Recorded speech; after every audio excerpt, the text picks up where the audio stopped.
Oh, man. Oh, man. It is with deepest pride and greatest pleasure, ladies and gentlemen. We go to Radio Row for our friend Tony Bruno, the first-time guest of the Farzy show now from the No Filter Network, nofilter.net. Tony, how are you, brother? Good. How come it takes the Eagles getting back to the Super Bowl before I'm a guest on the Farzy show? Come on, man. What's the matter with you, bro? I am embarrassed. When I was thinking of, guests I want to get on this week, I was like, I got to get Tony. And then I thought, how have I not had Tony on already? I am embarrassed. My profound apologies. That's okay, man. You know, I've been busy. I've been in Florida anyway, so I really don't have time to. No, I'm kidding. I moved to Florida in August of last year, and then a month later got hit by a hurricane in Cape Coral. So that's my luck. But everybody's okay, and the buildings weren't. My condo wasn't destroyed, so we're okay. We're safe. Robin and I are happy. It's a dry heat. And no, there's a dry heat here. It's very humid in Florida. So that's the difference. But they're both good places. Everybody either comes to Phoenix or Florida this time of the year to get away from the snow and the ice. And it's snowbirds. You got spring training baseball starting here next week, starting in Florida, the Phillies. And so as soon as football's over, man, boom, we go right to baseball spring training. Mm-hmm. No, absolutely. And last I checked, Tony, that hurricane was complaining that it got hit by you, my friend. Well, I actually stopped it. It would have been much worse. Then when it got to my neighborhood and it saw that I lived there, I said, I'm not messing with that Bruno guy, man. He's connected.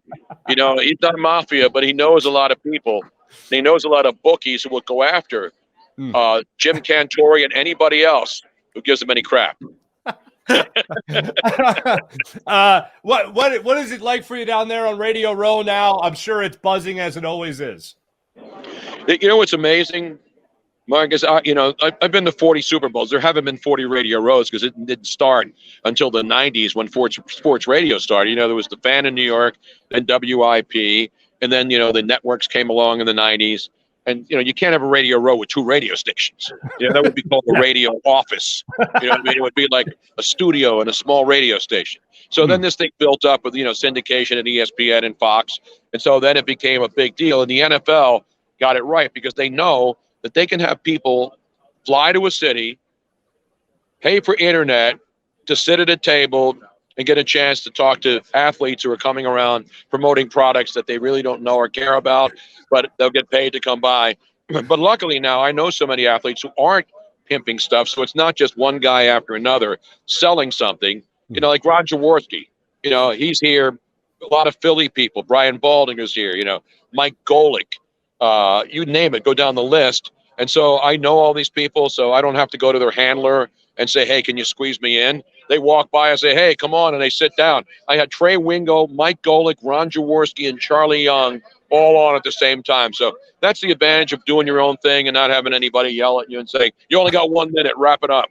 I could do a half an hour with somebody. I can do 5 minutes with somebody. So it's a freedom thing. I've been doing this for 50 years. And now people ask me what nofilter.net is, and I said it's where George Carlin lives, because we can now say the 7 words that you were not allowed to say back in the 60s and 70s on radio or TV. And now because I'm on the internet and you don't have FCC, but we don't curse because we want to or have to. We curse when it's necessary. We're like some comics can't go a sentence without using bad words.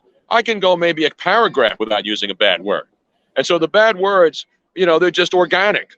And so I don't have to worry about, did you get that? Did you hit the dump button?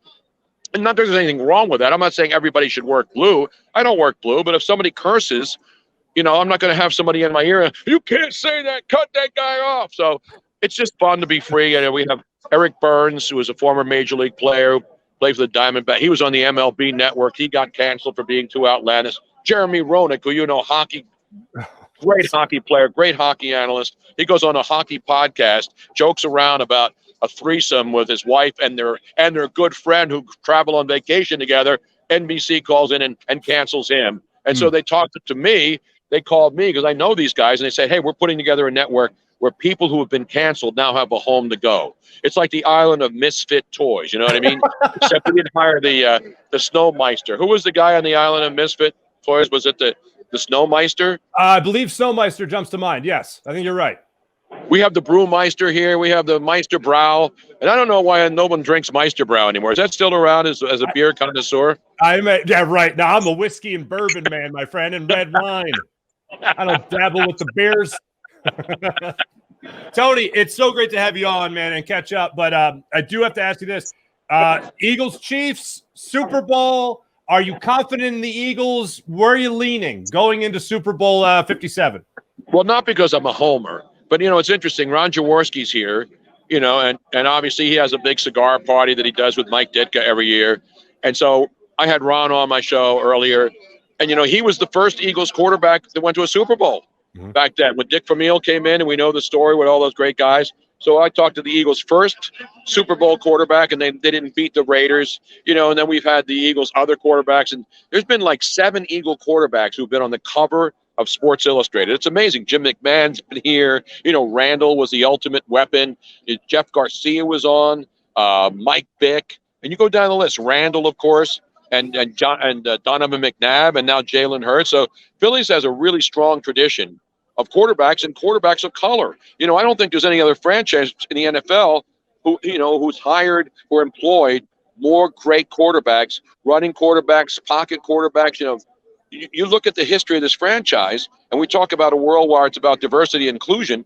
The Eagles, hold their heads up high as an organization for not being one of those teams that was, would pick guys based on color only. So, you got to be happy and proud to be an Eagle fan, especially Black History Month. Jalen Hurts, and obviously, Patrick Mahomes, the first 2 black quarterbacks to play in the Super Bowl. So, that's something to be proud of. Philly fans, the media is always like anti-Philly, but you can look around at all these proud franchises, the Patriots, the Niners, great franchises. And the history of the Eagles is getting better and better. I mean, it was a long history, championships in the 40s, and then finally the Super Bowl era came. They got into one, lost. They got into another one and lost down in Jacksonville. And then they finally cemented it in Minneapolis 5 years ago. And now here we are 5 years later. And I think that this team, the consensus of everybody I talk to, not just Philly people, but the Eagles, a lot of people love the way this team is constructed.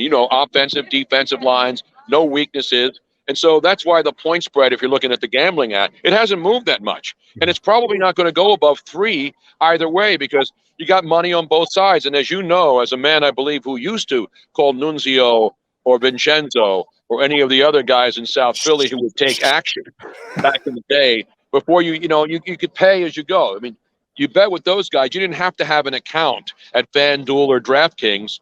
That's the good thing about the legalized gambling now. You can't bet unless you don't have the money. Back in the day, you didn't have the money, you bet anyway, and then you hope that, if you didn't pay it back, you get a kneecap job. That's what happened. But no, the bottom line is the gamblers know they want action on both sides, and that's how the point spread moves. And a lot of people to this day don't understand point spreads. They're like, why are the Eagles only 3-point favorites when they win 31-7? Because it's not supposed to be based on who you think's going to win. It's for the bookmakers. They want equal action on both sides. They want the same amount of money on Kansas City as they do on the Eagles. This way, they collect at the end of the game. They collect the juice, as we call it, the big. And so when a line gets too far one way or too far the other way, the bookmakers are either going to win big or they're going to lose big. So that's why they always keep moving it to adjust to where the money's going. So it has nothing to do with who the better team is. It's just who the gamblers are thinking who's going to win. And look at the Eagles game. Remember, everybody was talking about 2.5 points, 3. This is crazy. And then the Eagles win big. So will the Eagles win big? I think they could. If the Eagles dominate, if Hurts has a chance to throw the ball deep against that young secondary, because remember, the Niners secondary was their strength. I mean, the Eagles were locking guys down. So Jalen had to stay in the pocket, just like Brock Purdy had to stay in the pocket, so they couldn't get loose. I think if Purdy were able to go outside, but the Eagles coaching staff did a great job. And I think they're going to do the same thing. As great as Mahomes is and Andy Reid has been, I think the pressure's on the Chiefs in this game, not on the Eagles. Because Andy Reid now, he has the Super Bowl and he's got a great future Hall of Fame quarterback already. But right now, Mahomes is he's a little banged up, but he'll run if he has to. Same thing with Jalen Hurts. He's banged up. He'll run if he has to. So I think if this game is close, or if the Eagles find a way to take a lead in the fourth quarter, you and I know and everybody else knows, the Eagles have the ability to grind the clock down, and we saw it against the Niners. That game was out of reach, and you can see the Niners weren't even calling timeouts in the fourth quarter because they knew the game was over. So the Eagles can grind it down, and Jalen Hurts can then single-handedly take over, start running outside, get out of bounds, don't get hit, stay safe. And I think that's how they win the game. And I think if that's the way the game's going, Eagles up by a touchdown, they wind the clock down, maybe kick a field goal and don't give the ball back to Patrick Mahomes. I think that's how they win. And I think they can win by double digits if it goes that way. If the Eagles are down, I think they can still come back. But that's when Patrick Mahomes becomes weapon X again, because he could single-handedly take over and do the same thing, that Jalen Hurts, and he has more experience at it. So to me, it's about mistakes. But if you look up front, the defensive and offensive lines, it's not even close. And I love Pacheco, the local kid, but Pacheco, this is going to be his first Super Bowl. And I think the Eagles will focus on making sure Mahomes doesn't get out and making sure Mahomes doesn't do any magic with the underhanded passes. And I think if they can control Mahomes, they're going to control this football game. And I think that's the way they can win this game. Not easily, but make it one of those, we don't have to wait till the last minute for this game to be. As I'm moving my camera around, I'm not on a Ferris wheel. I'm not on a tilt-a-whirl. I'm just Italian, so when I move, the camera moves. You know what I'm saying? So you can't see my hands because I'm too close. But if you could see my hands, it would be covering the camera like this. Because you do. Can you talk without your hands, Farzy, as an Italian? No, absolutely not. No way. We do this and we do this and we do this, and hey, what's the matter with you? Hey, yo, how you doing? And so I like the Eagles, not because I'm a Homer Philly fan. I just think they're the better team. Seriously, I think man for man, they're a better football team. And the other advantage is, as great as the link is, the Kansas City, if you've been to Arrowhead, that place is a huge advantage for the Chiefs, because we talk about home field advantage anymore. And in a lot of sports like hockey and NBA, we've seen that dominance of the buildings, because the buildings are now pretty much the same in the NBA and in hockey. That they're all the same sterile type buildings with the luxury suites. So that the home field, the home ice advantage or the home court advantage isn't as overwhelming when it comes to noise factor. But in football, Arrowhead's one of the loudest places on earth, and the link when it gets jacked up. So that factor goes away. Now, there'll be fans from both teams, and most of them will be corporate rich people who have no clue and don't care who wins or loses. So the Eagles will not be at the disadvantage of playing in Arrowhead, and I think that's a huge advantage for the Kansas City Chiefs, even more so than at the link, because as loud as the link gets, it's still not the point where you really can't hear anything. And I know that players hear things in the ear, but to me, that disrupts offenses when you're a visiting team in Kansas City. So that's been wiped out of the game. So I think the crowd noise deal here, there's obviously no win factor. It's inside.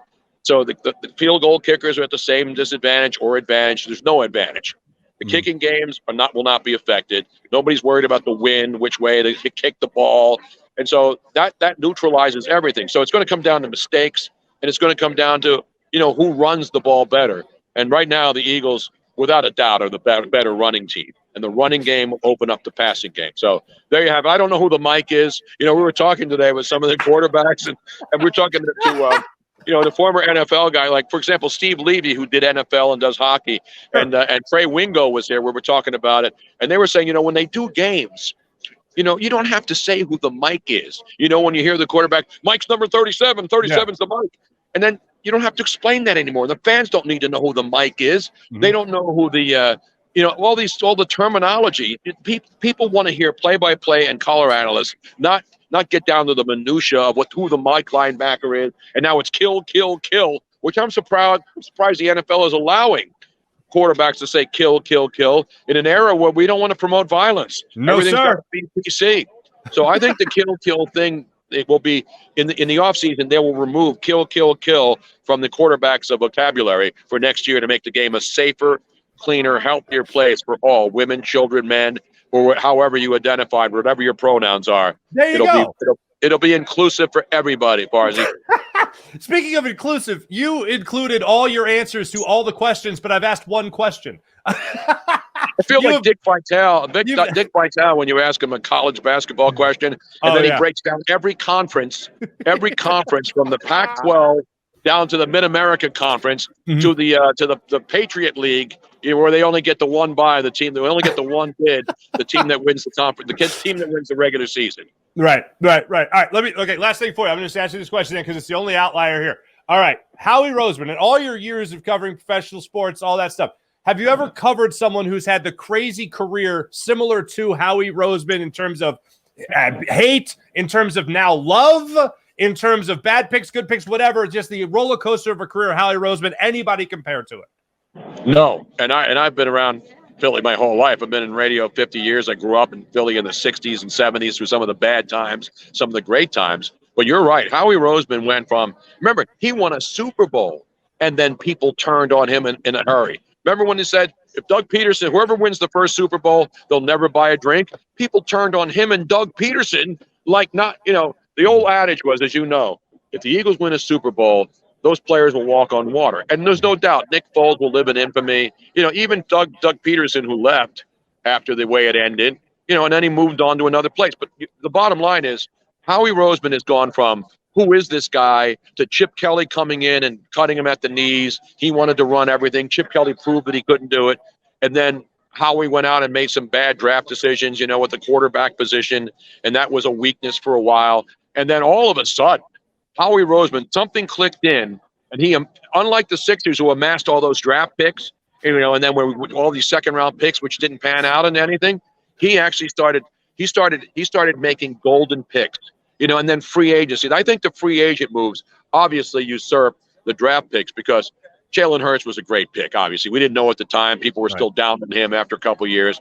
But the additions of the defensive backfield, the linebackers that he signed, obviously.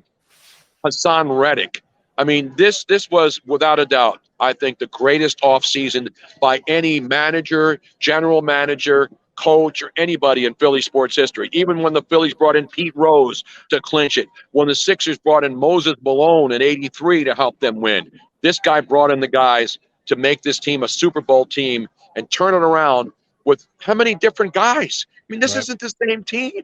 That's the amazing part. So I think Howie Roseman, I think he should get a pass for the rest of his career based on the job he did. I know it's Philly, and if they don't make the playoffs next year, we'll be pissed off again. But let's enjoy this ride, and hopefully they win another Super Bowl. That's real. Then we can start talking about. Remember when we mocked the gold standard? Yes, the Eagles were the gold standard when the owner said that. Mm-hmm. I think if the Eagles win the Super Bowl, you got to put them up there as gold standard franchises. Oh, gold certainly. Standard franchise. So I would agree with that. Real quick for you, Tony, I got Fast Five for you here. I got the Farzy Five for you, a couple of random questions for you. First thing, best job before you were ever in the media. What was your best job before you were in the media? My best job before I was in the media was a bricklayer. I learned concrete. I learned from my uncle. I learned physical skills. I could have been a contractor. I could have been a contender. But I loved, I learned a lot. So I used that when I got married and wanted to do stuff around the home. But it was not something I wanted to do every day. Beautiful. Okay, that's great. My family, a lot of them in the masonry jobs as well. Go-to fast food joint. I'm sorry, I didn't hear that. Go-to fast food joint. Well, when I grew up, I lived in South Philly. So Pat's and Gino's was a local spot, and then it became a tourist spot. So I don't do much fast food because I'm a healthy guy. I'm 70. Active lifestyle, I clean water, clean air, good sleeping, good cookware, the important things. But, Chick-fil-A is healthy and good. So if I have to eat something and I'm driving by, I'm going to a Chick-fil-A. Okay. And their mac and cheese is good, too, when I want to cheat. There you go. I like that. First date deal breaker in your dating days. The lady does this. Nope, we're out. First date deal breaker. What is a first date deal breaker? Well, I haven't had a first date in like 4 decades. Deal breaker back then was she wouldn't help pay for gas for my car. Oh, I mean, if she didn't want to go Dutch, no, I'm kidding. I'm an Italian. I never asked a woman to go Dutch. I didn't really have any deal breakers. If we got along, if she liked me, I liked her. Maybe bad breath or BO, but I always dated clean girls. I made sure they were clean. Good for you. Favorite city to travel to? Favorite city to travel to? I love Phoenix. I love Florida. I moved to Florida. I love Arizona. I love everywhere I go. I'm not just, Sedona is one of my favorite places on earth. North of Florida, north of Phoenix, up in the mountains in Flagstaff. Every time I come here, I take a trip up there because it's a special place. I'm not into the holistic stuff, but it just feels good up there. The earth feels good. The energy. I get my energy up there, Farzy. You don't need any more energy. You don't need any more energy. You're I mean fine the calming energy. I'm one with the earth. I lay on the red rocks and I feel the energy of the earth. You know, I feel the earth move under my feet. Okay. All right. Now, when that energy leaves you and you're in traffic, last question. When you're in traffic, what makes Tony Bruno beep his horn? Well, a lot of things. Not just beep my horn, but, wish I had a submachine gun mounted on my hood so that I can blow the car tires, not hurt people. Right. It's people who are on their phones, and know they're on their phones, and they're driving slow, not just in the left lane. If they're in the left lane, I sideswipe them and knock them into the median. But if they're in front of me and I get in and pull up next, and they're on the phone, I really want to pull the steering wheel, hit the car. But again, I got a new truck, so I'm not going to damage my car. No. But I still don't get people holding their phones when they're driving and texting. It's the dumbest thing ever. I get it. But why do you have to drive and hold your phone when people are on the road? And that's why you see and here in Arizona, it's even worse. Every day there's like 50 rear end accidents. Somebody was on their phone, and then the guy slams his brakes because he catches up, and then the car behind him hits him, and then the other guy hits them, and then you have 15 cars on the side because of one moron. I think that's the biggest travesty ever. People texting and driving or on the phone when they're driving. No, I'm 1,000 billion% with you. Tony, safe travels to you. I'll get you on the Farzy show in a Super Bowl-less world, I promise. I love you, buddy. I'm sorry I gave you long answers, man, but, I don't have much energy left. It's the end of the day. I got some parties to go to. I got to go out, and I got to save some energy for tonight, man. I literally told Tony, I'll keep this to a tight 10. I know you got places to be. It's been 20 minutes. Tony, thank you, brother. Great catching up. Anytime, Farzy. Time's no problem to me, man. Anytime you call me, I'll be there, bro. You got it, man. My best to the lovely Miss Robin, okay? Thank you, brother. All right, brother. I'll see you. The great Tony Bruno joining us on the Rothman Orthopedics guest line.